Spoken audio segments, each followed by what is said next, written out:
তো বন্ধুরা, আপনারা সবাই জানেন যে কাস্ট সার্টিফিকেট একটি গুরুত্বপূর্ণ সার্টিফিকেট। এই সার্টিফিকেট যদি আপনার থেকে থাকে সেক্ষেত্রে বিভিন্ন রকম স্কলারশিপের টাকা পান। এছাড়াও কিন্তু বিভিন্ন কাজে এই কাস্ট সার্টিফিকেটের প্রয়োজন হয়। তো সেই জন্য আজকের ভিডিওতে আপনাদের বলবো যে ওবিসি কাস্ট সার্টিফিকেটের জন্য কীভাবে আপনি অনলাইন আবেদন করবেন তার স্টেপ বাই স্টেপ প্রসেস কিন্তু আজকের ভিডিওতে আপনাদের দেখে দেবো। সম্পূর্ণ নতুন পদ্ধতিতে এবং নতুন প্রসেসে এই কাস্ট সার্টিফিকেটের জন্য অনলাইন আবেদন কিন্তু শুরু হয়েছে। এখন কিন্তু অনেক কিছু প্রসেসটা কিন্তু চেঞ্জ হয়েছে একটু।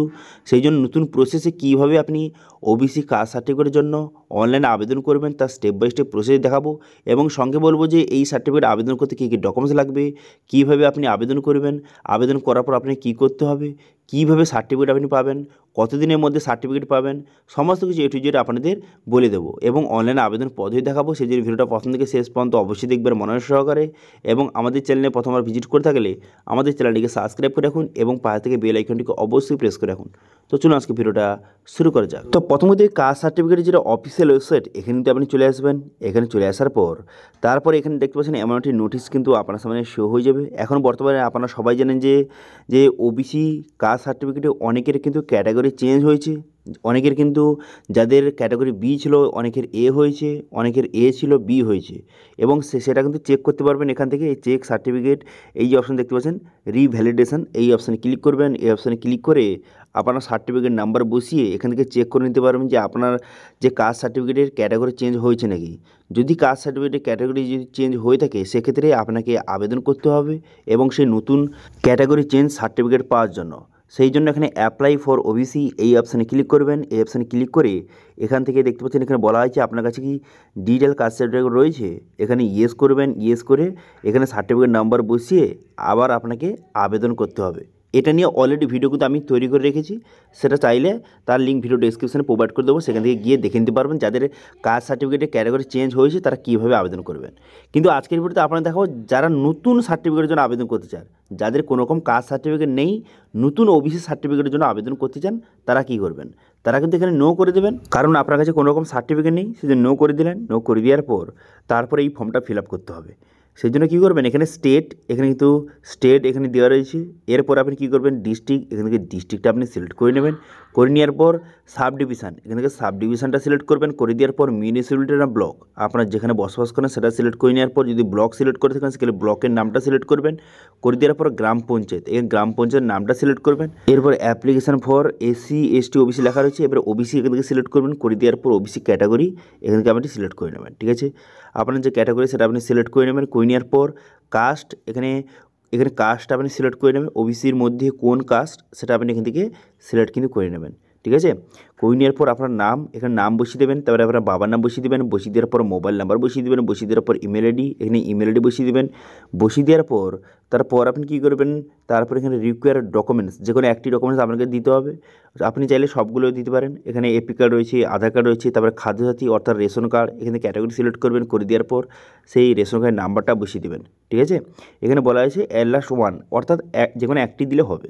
ঠিক আছে, তারপর আপনি কী করবেন, তবে নিচের দিকে আসবেন। নিচের দিকে আসার পর ডেট অফ বার্থ, এখানে ডেট অফ বার্থটা সিলেক্ট করবেন। ডেট অফ বার্থটা সিলেক্ট করে নেওয়ার পর তারপর প্লেস অফ বার্থ, এখানে কিন্তু প্লেস অফ বার্থটা বসিয়ে নেবেন। এখানে প্লেস অফ বার্থ এখানে ওয়েস্ট বেঙ্গল দেওয়া রয়েছে। ডিস্ট্রিক্ট সিলেক্ট করবেন, তারপর পুলিশ স্টেশন সিলেক্ট করবেন, তারপরে ভিলেজের নামটা কিন্তু আপনি বসিয়ে দেবেন। ঠিক আছে, এটাকে প্লেস অফ বার্থ অর্থাৎ যেখানে আপনি জন্মগ্রহণ করেছেন তার অ্যাড্রেসটা বসিয়ে দিলেন।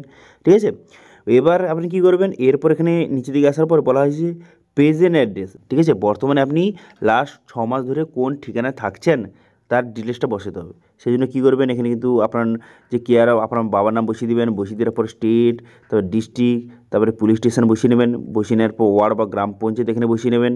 বসিয়ে নেওয়ার পর ভিলেজ, পোস্ট অফিস, পিনকোড এখানে বসিয়ে দেবেন। ঠিক আছে, এবার যদি কেউ বিবাহিত মহিলা আবেদন করে সেক্ষেত্রে প্লেস অফ বার্থ সেই অপশানের জায়গায় কিন্তু তার বর্তমানে জন্ম ঠিকানা বসাতে হবে, এবং প্রেজেন্ট অ্যাড্রেসের জায়গায় তার স্বামীর যে অ্যাড্রেসটা সেটা বসাবেন। ঠিক আছে, এরপর এখানে বলা হয়েছে যে পার্মানেন্ট অ্যাড্রেস। এবার প্রেজেন্ট অ্যাড্রেস এবং পার্মানেন্ট অ্যাড্রেস যদি সেম হয়ে থাকে আপনার, সেক্ষেত্রে ইয়েস করবেন অথবা নো করবেন।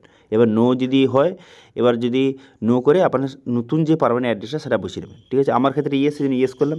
এরপরে রিলিজন সিলেক্ট করবেন। করে দেওয়ার পর এখানে জেন্ডার, এখানে জেন্ডারটা আপনি সিলেক্ট করে নেবেন। ঠিক আছে, জেন্ডারটা সিলেক্ট করে নেওয়ার পর তারপর এখানে ব্লাড রিলেশন ডিটেলস, কার সঙ্গে আবার রক্ত সম্পর্ক রয়েছে এমন কারো যদি সার্টিফিকেট থেকে থাকে আপনি ইয়েস করবেন। ঠিক আছে, রক্তের সম্পর্ক রয়েছে এমন কারো যদি ওবিসি সার্টিফিকেট থেকে থাকে সেক্ষেত্রে ইয়েস করবেন। করে দেওয়ার পর তার নাম, তার certificate number, date of issue, তার সঙ্গে কী সম্পর্ক আপনার এবং কোথা থেকে ইস্যু করা হয়েছে সেই সার্টিফিকেট, তার ডিটেলস কিন্তু বসিয়ে দেবেন। ঠিক আছে, আপনার রক্তের সম্পর্ক রয়েছে এমন কারো যদি ওবিসি সার্টিফিকেট থেকে থাকে। এবার যদি না থেকে থাকে সেক্ষেত্রে নো করবেন। তারপরে দেখতে পাচ্ছেন যে রেফারেন্স, যে কোনো দুজনের রেফারেন্স ডিটেলস কিন্তু দিতে হবে। অর্থাৎ আপনার পাড়াতে বা গ্রামে যে কোনো দুজনের কিন্তু ওবিসি সার্টিফিকেট রয়েছে এমন দুজনের তার ডিটেলস দিতে হবে। ঠিক আছে, এমন দুজনের ওবিসি সার্টিফিকেট রয়েছে এমন দুজনের ডিটেলস দিতে হবে, এই জন্য তার নাম এবং অ্যাড্রেসটা বসিয়ে দেবে। এরপর বলা হয়েছে আপনি কোনো অন্য স্টেটে যদি অথবা অন্য কান্ট্রিতে যদি মাইগ্রেট হয়ে থাকেন সেক্ষেত্রে এখানে ইয়েস করো অথবা নো করে দেবেন। নো করে দেওয়ার পর সেভ অ্যান্ড কন্টিনিউ বাটনে ক্লিক করবেন। ঠিক আছে, এরপরে বলা হয়েছে অর্গানাইজেশান। ঠিক আছে, এখানে আপনার বাবা যদি কোনো রকম অর্গানাইজেশনে কাজ করে সেক্ষেত্রে এখান থেকে সিলেক্ট করবেন। এবার যদি কোনো রকম অর্গানাইজেশনে কাজ না করে সেক্ষেত্রে নান করবেন। সেম একইভাবে আপনার মা যদি কোনো রকম অর্গানাইজেশনের সঙ্গে যুক্ত থাকে বা কাজ করে ইয়েস করবেন অথবা এখানে না করে দেবেন, নান করে দেবেন। করে দেওয়ার পর কন্টিনিউ বাটনে ক্লিক করবেন। ওকে, কন্টিনিউ বাটনে ক্লিক করে ওকে করে দেবেন। করে দেওয়ার পর তারপরে কিন্তু দেখতে পাচ্ছেন এখানে পরের স্টেপ খুলে গেল। এখানে কিন্তু লোকেশান, এখানে এখানে বসিয়ে দেবেন। ঠিক আছে, এরপর এখানে বলা হয়েছে যদি জমি থেকে থাকে আপনার, ঠিক আছে, যদি আপনার জমি থেকে থাকে সেক্ষেত্রে সেই জমির ডিটেলস এখানে বসাতে হবে। এগুলো কিন্তু ম্যান্ডেটরি নয়। ঠিক আছে, এগুলো আপনি চাইলেই বসাতে পারেন, না চাইলে নাও বসাতে পারেন, কোনো সমস্যা নেই। এখানে জমির সাইজটা কত রয়েছে অথবা এখানে জমির যে বর্তমানে চাষ হচ্ছে তার জায়গার ডিটেলস এখানে বসিয়ে দিতে হবে। ঠিক আছে, এগুলো যদি আপনি চান তো বসাতে পারেন অথবা যদি আপনি না চান সেক্ষেত্রে নাও বসাতে পারেন। শুধু কেবলমাত্র প্রথম যে লোকেশানের জায়গায় আপনার ডিটেলসটা বসিয়ে দেবেন। ঠিক আছে, লোকেশান আপনার কোনো রকম যে জমি রয়েছে তার লোকেশানটা এটা শুধু বসিয়ে দিলেই হবে। ঠিক আছে, আর তার নিচের ডিটেলসগুলি না বসালেও চলবে। ওকে, অথবা যদি আপনি চান সেক্ষেত্রে জমির ডিটেলস বসাতেও পারেন। এবারে বলা হয়েছে আপনার বাবার যে সোর্স অফ ইনকাম, অ্যানুয়াল ইনকামটা সেটা বসিয়ে নেবেন কত, এবং আপনার মায়ের কত সেটা বসিয়ে নেবেন। ঠিক আছে, আপনার মায়ের অ্যানুয়াল ইনকাম এবং বাবার অ্যানুয়াল ইনকাম বসিয়ে নেক্সট করে দেবেন। করে দেওয়ার পর এখানে আপনার অ্যাপ্লিকেন্ট ফটো, আপনার ফটোটা এখানে আপলোড করে দেবেন 150 কেবির মধ্যে, জেপিজি ফর্মেটে আপলোড করে দেবেন। করে দেওয়ার পর তারপরে এখানে নিচে দেখতে পাচ্ছেন এগুলো কিন্তু যে আপনি নাও বসাতে পারেন, কোনো সমস্যা নেই। অথবা যদি আপনি আইডেন্টি যে ডকুমেন্ট হিসেবে কোন ডকুমেন্ট সাবমিট করতে চান সেগুলো ডিটেলস যদি আপনি দিতে পারেন, অথবা না চাইলেও এগুলো কোনো সমস্যা নেই। কারণ এটা কিন্তু অফলাইনে আপনাকে জমা করতে হবে, সেই জন্য কিন্তু এগুলো না সিলেক্ট করলেও হয়। ওকে, সেই জন্য আপনি যদি চান তো এখান থেকে সিলেক্ট করতে পারেন যে প্রুফ অফ আইডেন্টি প্রুফ হিসেবে কোন ডকুমেন্ট সাবমিট করতে চান অথবা রেসিডেন্ট প্রুফ হিসেবে কোন ডকুমেন্ট সাবমিট করতে চান সেগুলো এখানে সিলেক্ট করবেন এবং তার নাম্বারটা বসিয়ে দেবেন। ঠিক আছে, যদি চান তো দিতে পারেন, না চাইলে নাও দিতে পারেন। তারপর ক্যাপচাটা বসিয়ে সাবমিট বাটনে ক্লিক করবেন। ঠিক আছে, সাবমিট বাটনে ক্লিক করে দেওয়ার সঙ্গে সঙ্গে তারপর কিন্তু আপনার অ্যাপ্লিকেশানটা সাকসেসফুল সাবমিট হয়ে যাবে।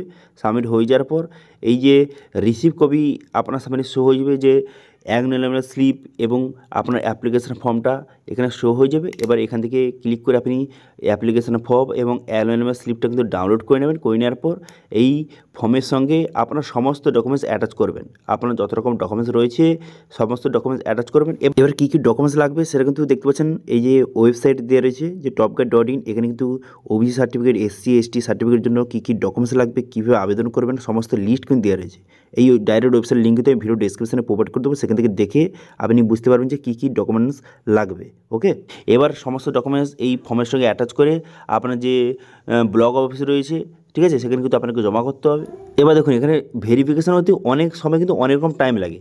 অনেক ক্ষেত্রে কিন্তু 15 থেকে 20 দিনের মধ্যে হয়ে যায়, অনেক ক্ষেত্রে কিন্তু 20 থেকে 25 দিন, 1 মাসও কিন্তু লাগতে পারে।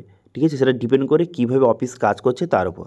ঠিক আছে, আপনার সার্টিফিকেটটা যখন অ্যাপ্রুভ হয়ে যাবে তখন আপনি অনলাইন থেকে ডাউনলোডও করে নিতে পারেন অথবা সেই অফিস থেকে আপনি নিয়েও আসতে পারেন। ঠিক আছে, এবং তার স্ট্যাটাস কীভাবে চেক করবেন, স্ট্যাটাস এখান থেকে খুব সহজ চেক করতে পারবেন এবং এখান থেকেই আপনি ডাউনলোড সার্টিফিকেট অপশানে ক্লিক করে এখান থেকে আপনি সার্টিফিকেট ডাউনলোড কিন্তু করে নিতে পারবেন। ঠিক আছে, তো এইভাবে যারা কিন্তু নতুন ওবিসি সার্টিফিকেটের জন্য আবেদন করতে চান এই প্রসেসের মাধ্যমে আবেদন করতে পারেন। ওকে, তো এই ছিল আজকে আপডেট। ভিডিও ভালো লাগলে ভিডিওকে লাইক করে দেবেন এবং ভিডিও কিন্তু বন্ধুর সঙ্গে শেয়ার করে দেবেন এবং আমাদের চ্যানেলে প্রথমবার ভিজিট করে থাকলে আমাদের চ্যানেলটিকে সাবস্ক্রাইব করে রাখুন এবং পাশে থেকে বেল আইকনটিকে অবশ্যই প্রেস করে রাখুন। আজকে ভিডিওটা এই পর্যন্ত, দেখা হচ্ছে নেক্সট ভিডিওতে। Thank you.